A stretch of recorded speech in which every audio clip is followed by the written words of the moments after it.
Good evening, everybody. Just a few closing comments. Let me say, first of all, thank you very much for the invitation to say a few closing comments as a UBC Okanagan researcher. I'm an environmental anthropologist, and I particularly do research in the area of water governance. I'm doing research here in the Okanagan Valley in Peachland Creek, and I just want to speak to that issue a little bit and add one more piece of the puzzle that we're trying to solve here today. I also do research in the Columbia Basin, a larger scale, and I do research in Papua New Guinea also on human water relations. But water governance is the topic, and so what a powerful set of presentations we've heard today. Thank you so much for the learning that I've received from listening to everybody. Learning that I want to just address in the context of what's been going on in the Peachland Creek study. And let me also say what a pleasure it is as a community-based researcher who's often involved in organizing events where we academics go out to the communities with which we work. What a pleasure it is to have the community organization organize the event on campus. And we really need the community in the university as well as the university in the community as we go forward.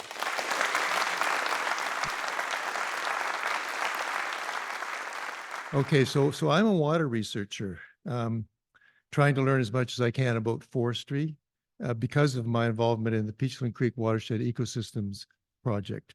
So the Peachland project is led by Adam Way here at UBC Okanagan, Research Chair of Watershed Management, and includes an interdisciplinary team of over a dozen UBCO faculty members and graduate students with expertise in forest hydrology.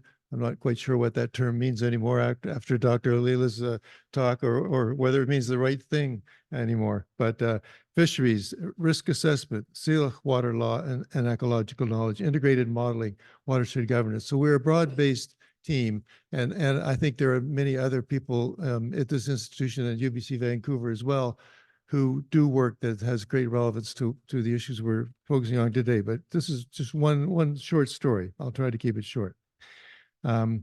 So we have all these interdisciplinary connections, and we're working also in collaboration with Seal communities here, West Bank especially, and Penticton Indian Band, and with the district of Peachland as well for this project, trying to bring together all the different forms of knowledge that we need to from the communities that live in or that are directly impacted by what goes on in this one particular small sub-watershed within the Okanagan system.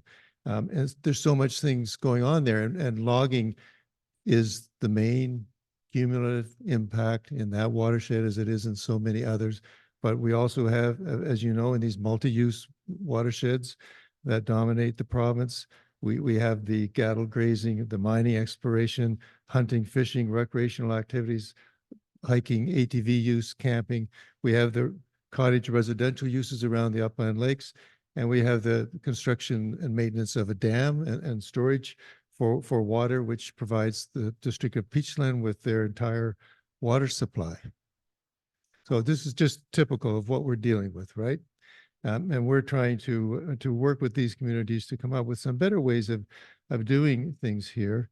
So of course, what emerged from the study, one of the things that's most prominent in my mind and the mind of Rhiannon Krasinski, who's been working with me on this project and is now a PhD student here, is the fact that because Peachland gets most of their water, almost all their water, from this creek, then this is designated as a community watershed. That's a specific designation in law in the province. So, okay. We have been dismayed, and many of you know what I'm talking about already. We were dismayed to discover just how little difference the community watershed designation actually makes to what goes on here and in the other 429 community watersheds in the province. Taryn mentioned, 2 that have protected status, and all the rest of us not so much. We were also surprised to discover that the regulatory policies that are in place respecting community watersheds are found almost entirely in FERPA, Forest and Range Practices Act. They're not in the Water Act or any place else you might go looking for them. They're in FERPA. And given the way in which forest stewardship plans are currently created and implemented, This means that much of the responsibility for source water protection has been de facto handed over to the logging industry, which I'm pretty sure is actually not a responsibility they want, and certainly not one the public wants. Yeah, so I'm going to keep this a little short because it's getting so late. But let me just say a few words which go to the issues that Michelle and Jennifer especially have raised today. So there are many local watershed organizations have been created in this province. Like I'm learning about more and more and more that I didn't realize have been created. So many, such a strong grassroots effort is going on throughout the province.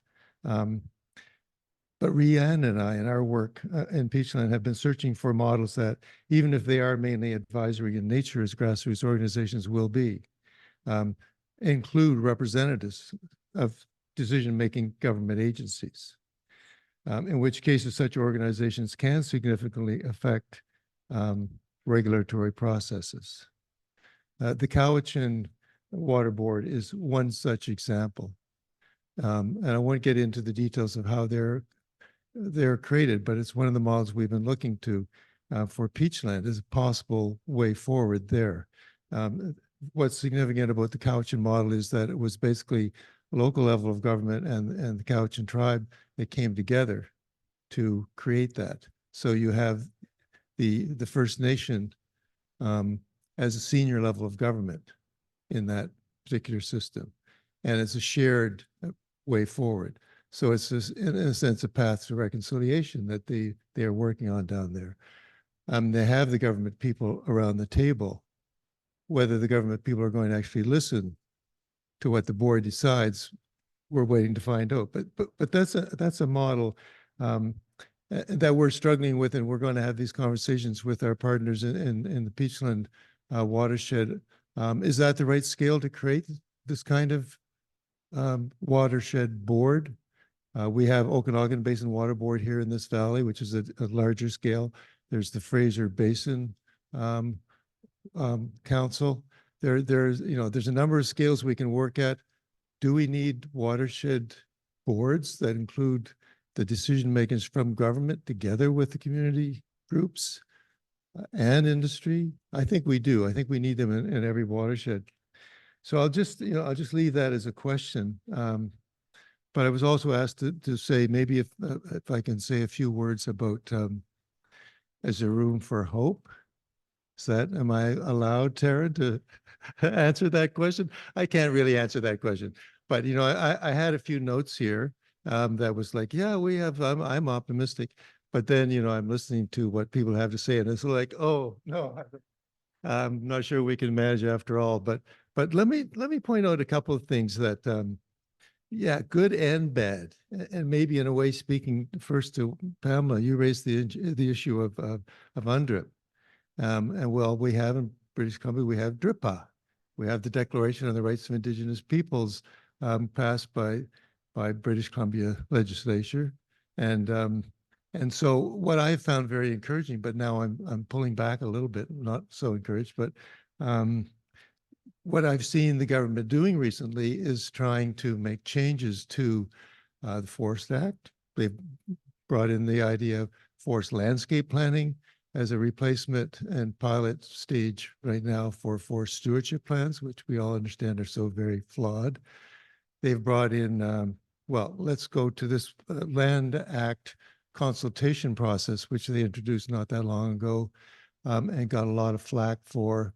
They advertised we want feedback from the public about how we can change the Land Act so it can be able to enable the DRIPA legislation, because just DRIPA does nothing, as you pointed out.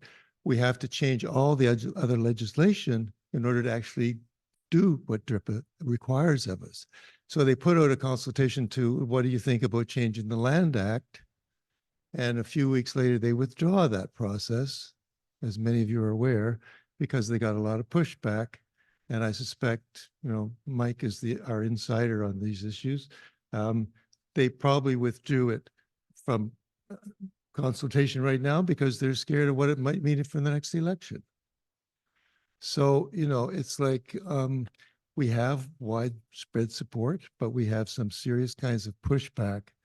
I mean, I think it was the National Post that actually published an article shortly after the government released their Land Act consultation process saying, oh my God, they're going to give First Nations a veto right over stuff that goes on in forests and stuff like that. You know, so it's I think, you know, if we were going to trust our government, current government, to be actually trying to do the right thing, we can look at these initiatives and with respect to the Land Act, the Forestry Act, and the Water Act as well, that are trying to enable DRIPA as one really positive. Maybe that's just a wave at what needs to be done as opposed to a serious commitment to what needs to be done. I'm really, really encouraged by the fact that Mike Morris is here, who's not in the government party and is speaking so forcefully to the issues that if we can't be depending on any one political party here. We need that bipartisan support. Maybe we're starting to get it. Maybe, anyway, I think there is reason for hope. But you know what? I want to conclude with just the idea that the grassroots movements have swollen to such extent that they cannot be ignored anymore. If we can move some of them into being watershed boards that actually have a regulatory authority, that could be a positive step. But as Pamela has also pointed out, we actually already know, we already have the knowledge. And when you put together the Indigenous knowledge that we have had for all this time, but have not been paying attention to, when we put that knowledge together with the kind of knowledge that all these other people have presented us with today, we already know what we need to do to make things better. So I think we're just about there. All right. Thank you, everybody.